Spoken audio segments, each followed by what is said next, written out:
অনন্যা মেয়েটি তার বাগদত্তা রোহিতের চরিত্র যাচাই করতে 3 বছর ধরে ল্যাংড়া হবার অভিনয় করছিল।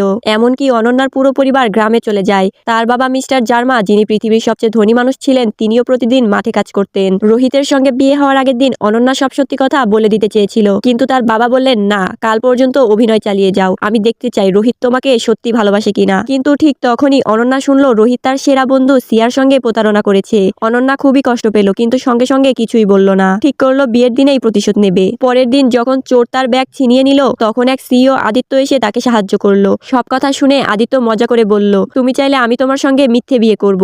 অনন্যা ভেবেছিল সে ঠাট্টা করছে। বিয়ের দিন অনন্যা মাইকে ঘোষণা করলো, আজ আমি এই বিয়ে করছি না। সবাই হতবাক। রোহিতের মা চিৎকার করে বলল, তোমার এমন করার অধিকার নেই। ঠিক তখন রোহিত ঘোষণা দিল, আজ দুলহান আসলে সিয়া। সিয়া এসে অনন্যাকে টাকার প্রলোভন দিল, কিন্তু অনন্যা বলল, তুমি হাঁটু গেড়ে বসে নিজেকে 30 বার চড় মারলে তবে ভাববো। সিয়া রেগে গেল। রোহিত অনন্যাকে ব্রেকআপ পেপার ছুড়ে দিয়ে বলল, সাইন করো আর চলে যাও। কিন্তু অনন্যা কাগজ ছিঁড়ে তার মুখে ছুড়ে দিল, বলল, এটা আমার পার্টি, আমার দুলহা আসছে। সবাই হাসতে লাগলো।